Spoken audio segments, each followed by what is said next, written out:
querida Yasmín, para seguir con las reflexiones, en 6 meses y mientras tanto, ¿qué?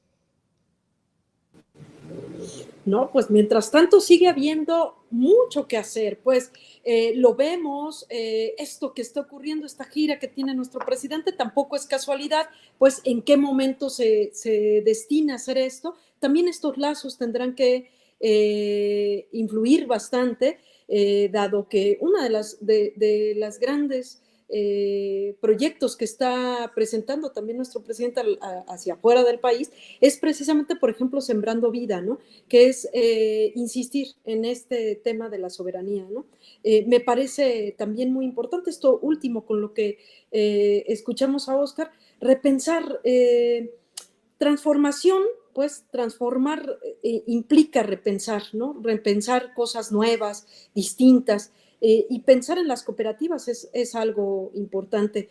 Me parece también algo interesante, creo que hoy más que nunca, pensar en que el consumo local, el consumo consciente, es parte de hacer patria en este momento, ¿no?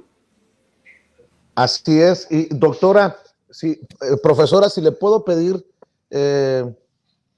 una reflexión, pues no sé si para cerrar, pero sí para irle dando forma. Hablábamos de 6 meses para que se vean los resultados, pero yo insisto, pues la gente no va a esperarse 6 meses para decir me funcionó, no me funcionó lo que propuso el presidente. Pues, ¿cuál sería la reflexión de estos esfuerzos que tal vez no tengan un impacto inmediato, pero que son esfuerzos y son planes necesarios, pues, urgentes, diría? Pues mira, Vicente, yo creo que esta directriz no comenzó la semana pasada ni esta. Lo podemos ver desde el primer día que López Obrador tomó, pues ahora sí que el puesto de presidente, porque lo primero que hizo fue aumentar el salario mínimo. Esto lo digo porque el incremento en el salario, que va más del 50% en los 3 años, es lo que permite que la gente pues no esté sintiendo todos estos efectos que se ven en otros países. De repente nos llega por el tema energético cuáles son los efectos en España, que la gente no puede pagar la luz, que la gente está midiéndose en el consumo energético en general, a más no poder, además de que el salario es bajo, que no les alcanza, el desempleo. Aquí en el caso mexicano, en 2018 el salario mínimo estaba en 88 pesos y ahora lo tenemos en 172 pesos. Se cumple el lema de primero los pobres. Y además cuando vemos el plan que pues pone énfasis en ciertos productos, nos damos cuenta que la canasta básica alimentaria que da la Coneval contiene muchos de estos productos que se están blindando, como dijo Óscar. Además de que en 2019, antes de la crisis, antes de que se pusiera más latente este escenario de guerra y de no solo guerra en países productores de cereales como son Ucrania y Rusia, sino la guerra comercial entre China y Estados Unidos, la Coneval, ¿qué hizo? Pasó de 23 a 40 productos como parte de esta conformación de la canasta alimentaria. O sea, se incluyó después de muchas décadas dentro de esta canasta la carne de res, el pollo, carne de cerdo, pan, huevo fresco, pescado. O sea, estos productos que tienen un alto valor nutricional y que parecía para los neoliberales que pues nosotros no teníamos derecho, ¿no? Entonces, yo sigo pensando cómo es que durante mucho tiempo nos vieron la cara de no explicarnos los economistas cómo se fijan los precios. O sea, les parecía un debate absurdo hacer la diferencia entre valores y precios, y por eso es que creían que por el azar mismo es que de repente subían y de repente bajaban los precios. Obviamente el gobierno actual dice, por supuesto que eso no aplica y nosotros debemos ahora sí que intervenir. Y esa intervención se ve no solo en el salario, sino también en el incremento en las remuneraciones. Se impulsó una política de mayor democratización en los sindicatos, que tuviera más votos. ¿Y hacia dónde van las luchas sindicales? Hacia aumentar las remuneraciones y el salario. Y por remuneraciones me refiero a los aguinaldos, me refiero a los bonos, me refiero a todo este ingreso complementario ante un salario que cayó en más del 70% del poder adquisitivo desde los 70 para acá. El reparto de utilidades, además de que se tiene subsidiado pues estas conexiones, este transporte de las mercancías, la electricidad, que sí son unos traidores a la patria, aquellos que votaron por las empresas transnacionales, pero de una vez les digo que su modelo ya falló. O sea, ya llegamos a una crisis del posfordismo hacia el que la apuntaron. Ahora lo que viene es, pues, un efecto de reacomodo en el cual también es inviable la autonomía del Banco Central, porque ellos tenían como único propósito la estabilidad de precios, ¿no? Y cuando tú les decías, oye, es que esto no está favoreciendo la distribución del ingreso o estás generando una heterogeneidad productiva, te decían, yo sigo un mandato constitucional que les hicieron los neoliberales. Entonces decías, estás anteponiendo pues argumentos de abogado a argumentos de la ciencia económica. O sea, tenemos que replantearnos todo, como dice la compañera Yasmín, y pues hace un momento hablamos de la función social de los productores, pero pues en la academia, en las universidades, tenemos una función social mucho mayor de tratar de explicar esto y proyectar los escenarios a futuro, que sí nos representan un gran reto.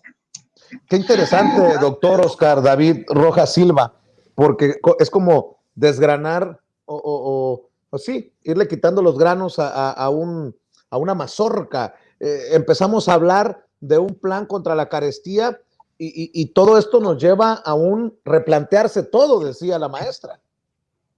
Así es verdaderamente, o sea, que digamos claro, ¿no? O sea, la cuarta transformación, por supuesto que ha estado como en la discusión política ya como un eslogan, pero es una realidad material también y está claramente también proyectado así en la economía. Ahorita preguntabas, bueno, y mientras tanto, ¿qué? Coincido de que, digamos, de alguna otra manera el programa este que estamos hablando en particular es apenas una formalización, diría yo, de todo esto que ya se está realizando, como ahorita comentaba la compañera Carolina, pues con la recuperación del salario, pero además una cosa muy importante, ahora con cuestión de la guerra y con cuestión de también de la especulación con los futuros, con el precio de los futuros del petróleo, pues se ha disparado y eso es lo que ha generado también presiones inflacionarias fuertes. Es decir, hay dos sectores en particular que nos están ahorita haciendo efectivo este fenómeno, que es el sector energético y el sector alimentos, y que México, siendo un productor de petróleo, pues obviamente que ahí lo que estamos viendo también es de que esos excedentes se han utilizado ya al día de hoy para contener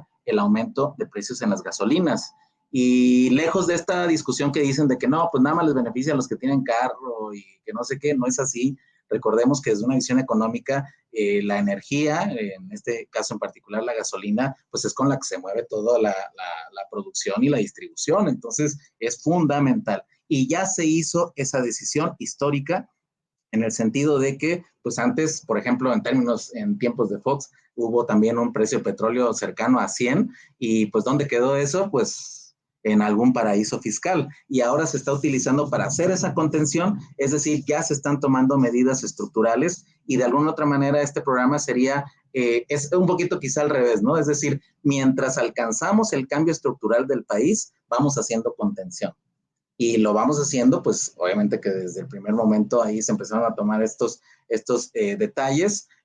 Los 6 meses que mencionaba el secretario de Hacienda son una evaluación también global. Quiere decir que en el corto plazo, en 15 días, el próximo mes, sí vamos a empezar a ver esa contención. Y además de lo que ahorita mencionaba Carolina, me parece muy importante cómo es que cambió esta canasta básica. Es decir, también el criterio tiene que ver con un asunto no de eficiencia económica, sino de reintroducir elementos de calidad para el consumo de las familias que no estaba considerado por la visión neoliberal, ¿no? Entonces, estamos en esta transición de conceptos, estamos en esta transición de recuperación, de activar políticas económicas activas, pensando no nada más en los beneficios del sector empresarial, sino en el sector social, a través de este símbolo de la canasta básica blindada.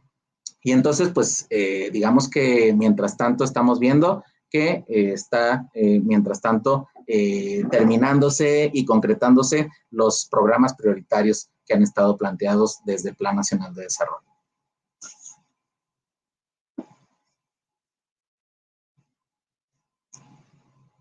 Tu micrófono, Vicente. Ahí no te escuchamos. Ahí. Ya. Ahora a nosotros nos tocó decirte. ¿Qué pasó, Vicente? Los nerviosos somos nosotros. Bueno, en fin. Oscar David Rojas Silva, doctor en Economía por la UNAM. ¿Gusta cerrar compartiendo tus redes sociales, doctor?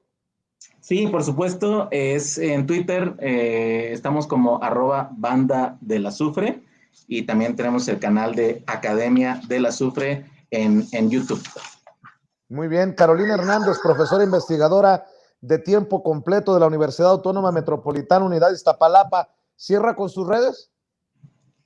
Sí, ahora sí las anoté.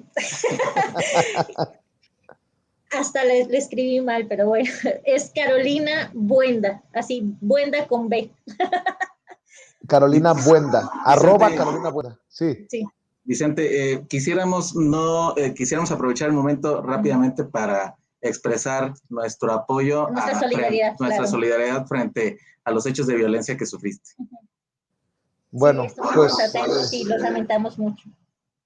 Gracias. Quiero agradecerles por su generosidad y su solidaridad, aunque algunos intenten minimizar que a uno le quiten los lentes cuando no se quiere quitar los lentes en un restaurante, en un lugar público. Pero bueno, insisto, hay gente que todavía entiende violencia como un picayelo en la espalda o un balazo en el estómago, pero nadie debería de cruzar e intimidarte una línea roja que todos debemos de respetar. Pero les agradezco mucho, doctor, le agradezco mucho, profesora, por estar aquí en Sin Censura en Cuarto Grado y por las palabras que acaban de expresar. Querida Yasmín Ugalde, cerremos también invitando a la gente a las redes del Instituto Nacional de Formación Política de Morena. Por supuesto, Vicente, a invitarles a todas, a todos, a incluirse a los contenidos que promueve el Instituto Nacional de Formación Política desde sus redes sociales, Facebook, Twitter, YouTube, así Instituto Nacional de Formación Política, también la ya antes mencionada plataforma Morenflix, que es igual a la otra, nada más que en Chairo, con contenido serio, con contenido profundo, que nos llevaría a la reflexión y a la conciencia. Sobre todo, por ejemplo, invitaría particularmente en temas como estos, que son de una especialidad muy particular, que se sumen a escuchar mesas de debate, por supuesto que sí, de alto nivel, como el panel que tuvimos el día de hoy. Yo agradezco muchísimo a Carolina, a Oscar, que también nos hayan acompañado hoy, y por supuesto que a ti, Vicente, y por el espacio, y a quienes nos están viendo, tu auditorio, por supuesto. Gracias, Yasmín. Yasmín Ugalde, doctor, maestra, gracias por acompañarnos y nos vemos pronto. Que descansen. Buenas noches. Buenas noches. Déjenme